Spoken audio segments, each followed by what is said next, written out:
First of all, I'm from a small hood in Columbus where you better have respect, or the welcome committee will take the grands from your neck. That grand on your chest, if it ain't a cross or something like that, I hit the pawn shop quick. I mean, I'm saying I done seen it all happen, and I was down too, but I took a step backward so I can see forward, and I almost caught a loss. Bruce Lee versus Norris, but I got the dub. Shoulder shrug, like homie, what? I seen a situation fuse, so I got up through before it blew in a bad way. Don't care what my past say. All I know, I'm almost at the top and more than halfway. And when that time come, a lot of y'all gonna have a bad day. I'm sorry, but I'm really not. Like a lot of artists on the radio, but not really hot. It's the same thing. I always be king, cause God gave me my crown, so y'all can't feel. Yo, it's LE for the UnCool, you know what I'm saying? Representing Columbus, Ohio, representing the whole Ohio. Yo, it's your boy Rashad, aka Shotty T, representing Elevator Music, Forest Park, Columbus. Ain't nothing funny like. Well, I've been doing music for a while, you know what I'm saying? I've been doing this like since I was younger, you know what I mean? So like, I've always made music, I've always recorded music, but I think my evolution and my growth just came like a few years ago when I put out the anti-parachute theory, you know what I'm saying? I used to be in a group. I actually used to be in a group. I used to be in Flight Union, and you know, we decided to go separate ways, and since I've been a solo artist, put out a project with this man. He executive produced that project too, called the Anti-Parachute Theory. And when that came out, what, 2 summers ago? I remember. 2 summers ago. That came out 2 Augusts ago. And then just recently, this summer, I put out The Measure, and he did all the production on that. So it's fun, and wherever I go in my career, this man is going to be, he's going to be somewhere in it. Like no matter what project I put out, whether he doing the whole project or whether he going to do most of the joints on it, or if I'm just mixing, or if he just mixing or something, Shotty T going to have something to do with my career musically. You know what I'm saying? So y'all can thank him a lot too.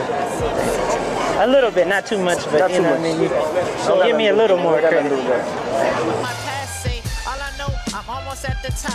I say it like this. It's very simple. I make the music, you write the raps. Yeah. It ain't really, it's one of the most simplest like creative formats I ever really had. It's easy. It's easy for real. Not a lot of talking. Yeah. You know, he trusts me with the music. I trust him to do what he with the song, you know, hooks and all of that. He's got it, man. You know, natural. Yeah, I mean, it's real easy, honestly. We the first like mixtape, because the first Anti-Parachute Theory was more of like a mixtape, but The Measure is more like, I mean, it was free, like I give out music, but that was an album. But yeah, The Measure was an album. Like that's how we thought of it when we were creating it. No mixtape was going through my head. Mixtapes are easy, you know what I mean? Like a mixtape format tape is easy. Like I recorded the Anti-Parachute Theory in like a couple weeks. Like it wasn't even like. And that was like boom, boom, boom, boom, boom. Like I come in, get my stuff done, Like you was like waiting forever to write that. Yeah. You had that ready though. I had everything ready. I had a lot of those thoughts in me for a really long time. That was easy. And I got it out, so that was real easy. But the measure took a long time though. Like a lot of planning for that though, you know.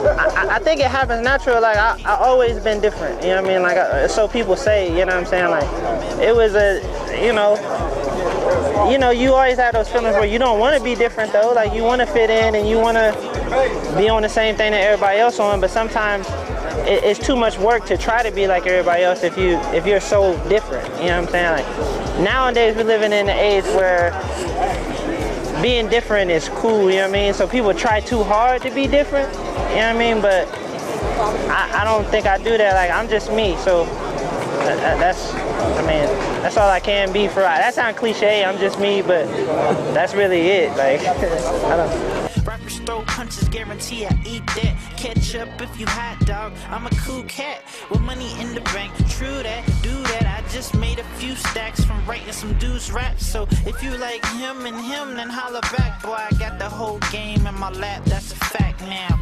Pulp Fiction is. Y'all fools listen to some fake gangster rappers about to end up missing. Yeah.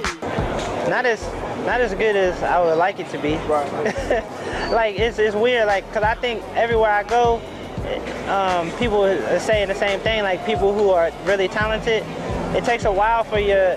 Sometimes it takes a while for your home to get behind you, and it really has nothing to do with a city in particular. I think people in general don't really get behind someone until they see other people get behind them. You know what I'm saying? So like, to be honest with you, like being in a group and being a part of a Fly Union, like when we first got things going, people didn't really start to like respect what was going on until like we left Columbus and we were leaving Columbus to do things and do shows.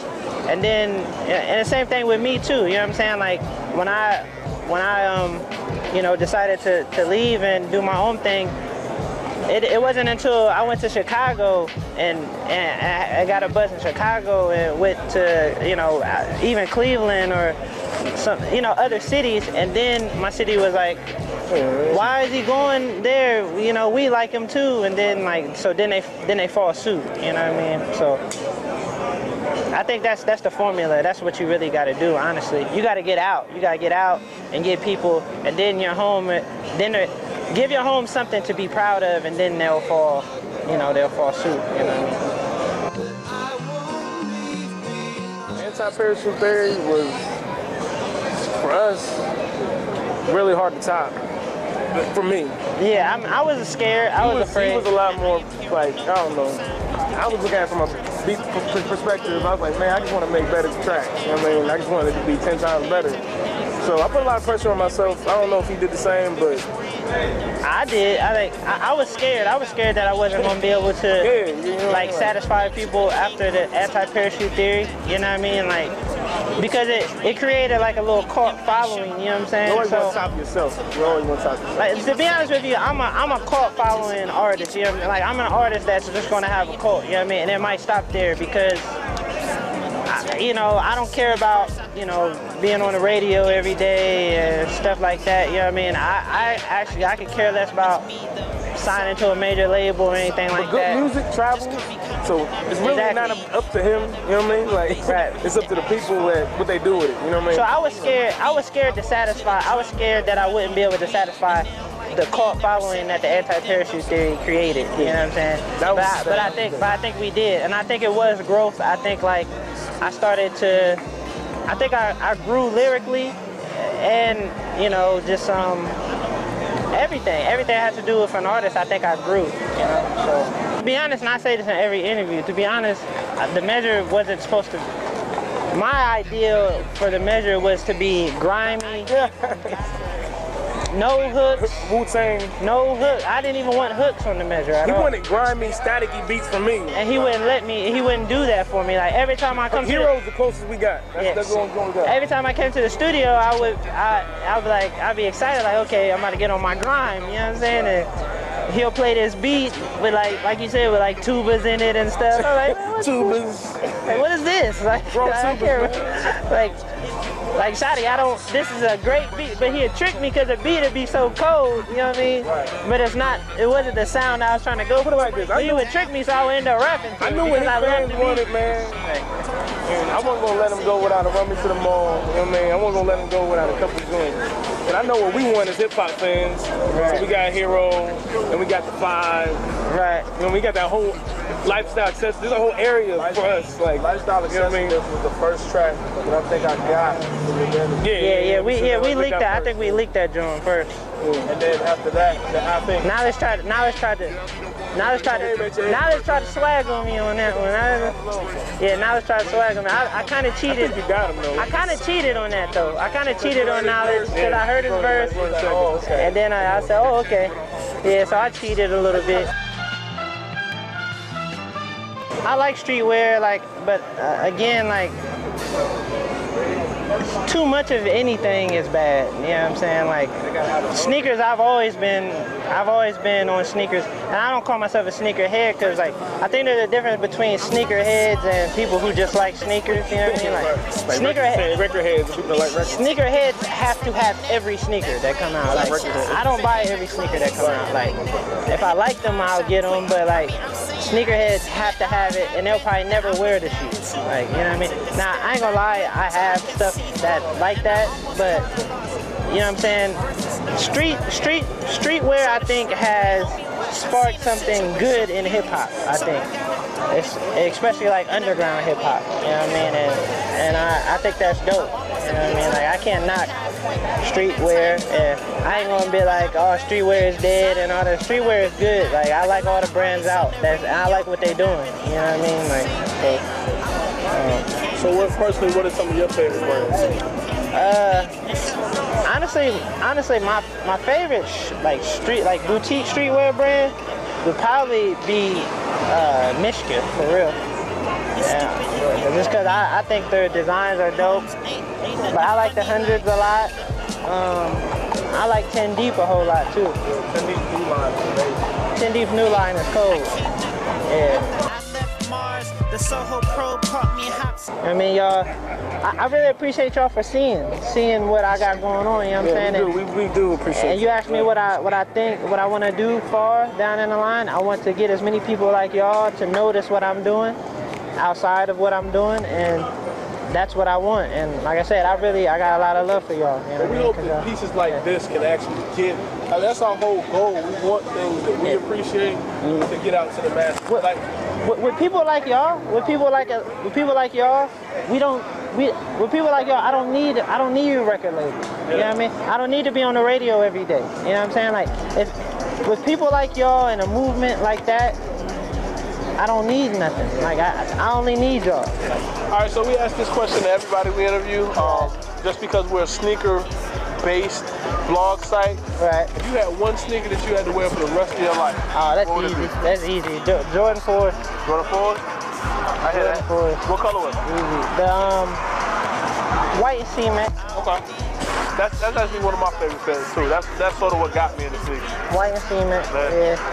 So I guess you copied when they released later this year. Well, it was 2011 though. You say what? They dropped in 2011. Yeah, but I need to find some like real OG. Yeah. For like without the with the not the remakes. Like I don't hate on the remakes, but like I really need some quality. Cause they make them different. Man. Yeah, and we were talking about that. Actually, a guy down here, Soul, our homeboy Corey, he has a friend that works for Nike, and we were talking to him, and he was saying the reason they do that now is because the retro Jordans, they're considered a leisurely shoe. They're thrown in the same box as Air Force Ones and as Dunks. So the quality of the leather that they're putting on those shoes is not. It's not like game ready. It's not game ready. That's why you're playing it and it'll break down like a counterfeit sneaker or retro because it's supposed to be leisurely worn. Now the money that they're putting into sneakers is like 2010s, like 2009s, so they figure the people that are buying those are actually gonna play ball in them. What they don't realize is people like us who are looking for those shoes, they want it down the road. You know what I mean? We want the same quality. So that way we can wear it 6 years later and be like, yo, these are OG. They're not OG, but these are retro, and I still had these. Right. So yeah, that's what I'm saying. You saying the older shoe they use better quality leather back then. It's a better quality sneaker. Right. Hands down. Right. It's a better quality sneaker. Right. So you know you're gonna get something that's gonna last, even if it's rotted. Like 4s, that polyurethane, 4s and 3s, that polyurethane deteriorates. Yeah. But if you get one that's in good quality, and there's no telling what's gonna keep it in good quality. I think it's like a fingerprint. Like each one's different. Yeah. Because he's got 3s in his closet that are like one shoe is in perfect condition. Yeah. You see, I got 3s where like it's like yellow, but they look cold. Like they still look cold to me. And the quality I think is what makes them shoes dope. Because even when they get old, they're still hot. It has character. And they look dope. Yeah. But we appreciate the time, man. Oh yeah, for sure, man. I thank you, man. I appreciate y'all. No problem. Sean the Car, signing off. LeonardGotSold.com. What it look like?